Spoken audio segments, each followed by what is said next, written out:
kapan terjadina eta amar ma'ruf jeung nahi mungkar eta henteu diberlakukeun.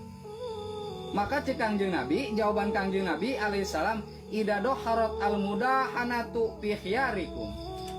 Maka ketika para ulamana geus kerok enek ngajak kana kebenaran sin diarankeun bebenereun, enek ngajak kana enek nyarek kana kagorengan bisi teu diarah, maka otomatis amar ma'ruf nahi mungkar eta geus moal ber. Cek Ibnu Yamani, dakhaltu ala Umar bin al-Khattab. Aing eta datang ka Umar bin Khattab radhiyallahu anhu, paraituhu mahmuman hazinan.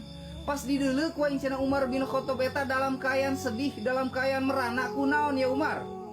Ya khalifah munama, ya Amirul Mukminin, kunaon ya? Seorang khalifah kok sedih? Fakultu ma yuhimmuka ya Amirul Mukminin, apa nun hal naon anu nyieun sedih Amirul Mukminin? Coba sampaikan ke kami sugan baik kami bisa boga solusina. Faqala akhafu an aqa'a fi mungkarin palayan hani ahadukum minkum tadi manli.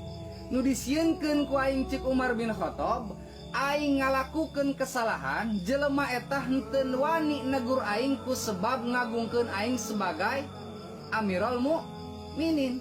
Sahabat Umar baik, Umar bin Khattab eta jelema anu paling sangar geura.